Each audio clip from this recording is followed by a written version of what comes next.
ಪ್ರೀತಿಸ್ತಾ ಇದ್ರು, ಎಷ್ಟು ಗೌರವಿಸ್ತಾ ಇದ್ರು, ಅಷ್ಟೇ ಪ್ರೀತಿಯನ್ನು ಮದುವೆಯಾಗಿ ಬಂದ ಮೇಲೂ ಕೂಡ ತವರು ಮನೆಯ ಮೇಲೆ ಅಗಾಧವಾದ ಪ್ರೀತಿಯನ್ನು ಊರಿನ ವಿಚಾರದಲ್ಲಿ, ಮನೆಯವರ ವಿಚಾರದಲ್ಲಿ ಚೆನ್ನಮ್ಮ ಹೊಂದಿದ್ರು. ಆ ಕಾರಣದಿಂದಾಗಿ ಊರಿನೆಲ್ಲೆಡೆ ನೀರವ ಮೌನ ಆವರಿಸಿದೆ. ತವರು ಮನೆಯ ಗ್ರಾಮವಾದರೂ ಹೆಚ್ಚಿನ ಪ್ರೀತಿಯನ್ನು ಇಟ್ಕೊಂಡಿದ್ರು. ಊರ ಕಡೆ ಬಂದಾಗ ಎಲ್ಲರನ್ನ ಪ್ರೀತಿಯಿಂದ ಮಾತನಾಡಿಸ್ತಾ ಇದ್ದಂಥ ಪರಿಯನ್ನು ಜನ ಎಂದಿಗೂ ಮರೆಯೋದಕ್ಕೆ ಸಾಧ್ಯ ಇಲ್ಲ. ಮುತ್ತಿಗೆ ಹಿರಿಹಳ್ಳಿ ನೋಡ್ತಾ ಇದ್ದೀರಿ. ಆ ಊರನ್ನು ಯಾರು ಎಲ್ಲಿಂದಲೇ ಬಂದರೂ ತಮ್ಮ ಹುಟ್ಟಿದ ಊರನ್ನು ಮರೆಯಲ್ಲ.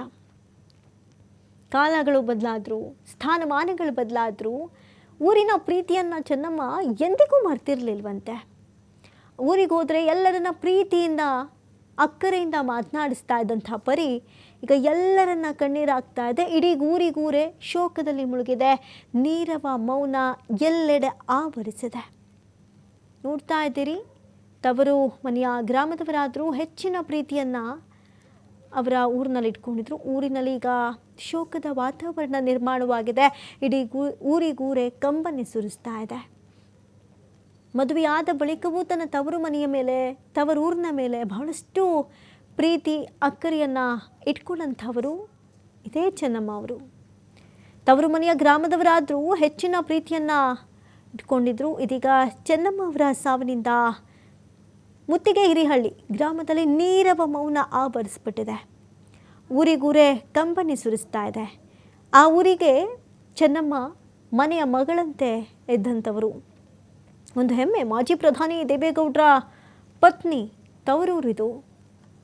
ನೋಡ್ತಾ ಇದ್ದೀರಿ, ಅಪಾರ ಪ್ರಮಾಣದ ಜನ ಬಲವನ್ನು, ಜನ ಬೆಂಬಲವನ್ನು, ಕಾರ್ಯಕರ್ತರನ್ನು, ಅಭಿಮಾನಿಗಳನ್ನು ಸಂಪಾದಿಸಿದಂಥ ಕುಟುಂಬ ದೇವೇಗೌಡರದ್ದು.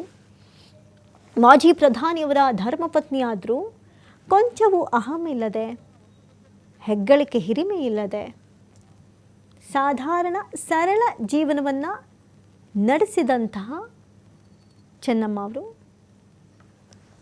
ಇದೀಗ ಚೆನ್ನಮ್ಮ ಸಾವಿನಿಂದ ಊರಿನಲ್ಲಿ, ಗ್ರಾಮದಲ್ಲಿ ನೀರವ ಮೌನ ಆವರಿಸಿದೆ. ಚೆನ್ನಮ್ಮ ಅವರ ತವರೂರಿನ ದೃಶ್ಯಾವಳಿಗಳನ್ನು ನೋಡ್ತಾ ಇದ್ರಿ. ಮುತ್ತಿಗೆ ಹಿರಿಹಳ್ಳಿ ಅಂಥೇಳಿ ಮಣಿಪಾಲ ಆಸ್ಪತ್ರೆಯಲ್ಲಿ ಇವತ್ತು ಚೆನ್ನಮ್ಮ ಕೊನೆಯುಸಿರೆಳೆದಿದ್ದಾರೆ.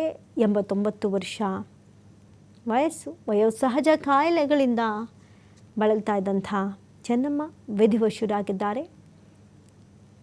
ಶಾಂತಿಗ್ರಾಮ ಹೋಬಳಿಯ ಮುತ್ತಿಗೆ ಹಿರಿಹಳ್ಳಿ ಗ್ರಾಮದೆಲ್ಲೆಡೆ ಶೋಕದ ವಾತಾವರಣ, ನೀರವ ಮೌನ ಆವರಿಸಿದ್ದು ಕಂಬನಿ ಮಿಡಿಸ್ತಾ ಇದೆ.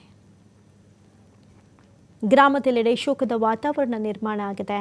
ಪೂಜೆ ಪುನಸ್ಕಾರಗಳಲ್ಲಿ, ಧಾರ್ಮಿಕ ಹಬ್ಬಗಳಲ್ಲಿ ತಮ್ಮ ಸಂಸ್ಕೃತಿಯನ್ನು, ಸಂಸ್ಕಾರವನ್ನು ಬಹಳಷ್ಟು ಮೆರೆಯುವಂಥ ಕುಟುಂಬ. ಸುದೀರ್ಘ ರಾಜಕೀಯ ಇತಿಹಾಸದಲ್ಲಿ ಇಂಥ ದಂಪತಿಯನ್ನು ಹಿಂದೆ ನೋಡಿದ್ದು, ಮುಂದೆ ನೋಡೋದು ಕಷ್ಟವಿರಬಹುದು. ಅಷ್ಟರ ಮಟ್ಟಿಗೆ ಈ ದಂಪತಿ ಕಾಣಿಸ್ಕೊಂಡಂತಹ ಪರಿ, ಇದ್ದಂತಹ ಪರಿ ಎಲ್ಲರನ್ನ ಬೆರಗುಗೊಳಿಸಿದೆ. ಅನೇಕ ರಾಜಕೀಯ ನಾಯಕರು ಆಸ್ಪತ್ರೆಯತ್ತ ಧಾವಿಸಿ ಓಡೋಡಿ ಬರ್ತಾ ಇದ್ದಾರೆ. ದೇವೇಗೌಡರು ಬಹಳಷ್ಟು ನೊಂದಿದ್ದಾರೆ. ಧರ್ಮ ಪತ್ನಿಯ ಅಗಲಿಕೆ ಅವರನ್ನು ಕಣ್ಣೀರಿನಲ್ಲಿ ಮುಳುಗುವಂತೆ ಮಾಡಿದೆ. ಬಹಳಷ್ಟು ಜನರಿಗೆ ಸ್ಫೂರ್ತಿ ಮಾದರಿ ಆಗಿರುವಂಥ ದಂಪತಿ ಇವರು. ಮಣಿಪಾಲ ಆಸ್ಪತ್ರೆಯಲ್ಲಿ ಚೆನ್ನಮ್ಮ ಇಂದು ಸಂಜೆ 4 ಗಂಟೆಗೆ ತೀವ್ರ ಹೃದಯಾಘಾತದಿಂದ ಮೃತಪಟ್ಟಿದ್ದಾರೆ. ಅವರ ಒಂದು ನೋವಿನ ಸಂಗತಿ ಅಂತ ಹೇಳಿದ್ರೆ, ಆ್ಯಸಿಡ್ ದಾಳಿ ಆಗಿಬಿಟ್ಟಿತ್ತು ಅಂತ ಹೇಳಿ 2001 ಫೆಬ್ರವರಿಯಲ್ಲಿ ಕುಟುಂಬದ ಕಲಹದಿಂದ ಆ್ಯಸಿಡ್ ದಾಳಿಗೆ ತುತ್ತಾಗ್ಬಿಟ್ಟಿದ್ರಂತೆ ಚೆನ್ನಮ್ಮ ಅವರು. ಯಾವುದೇ ವಿಚಾರದ ಬಗ್ಗೆ ಆಗಿರಲಿ, ನೋವಿನ ವಿಚಾರದ ಬಗ್ಗೆ ಆಗಿರಲಿ, ಎಂದಿಗೂ ಸಾರ್ವಜನಿಕವಾಗಿ ಬಹಿರಂಗವಾಗಿ ಮಾತನಾಡಿದಂಥ ದಿನಗಳು ಅತೀ ವಿರಳ, ವಿರಳಕ್ಕೂ ವಿರಳ. ಸದಾಕಾಲ ಪೂಜೆ ಪುನಸ್ಕಾರ, ಮನೆ ಮಠ ಅಂತ ಬದುಕಿದಂತಹ ದೇವೇಗೌಡರ ಧರ್ಮಪತ್ನಿ ಇವರು.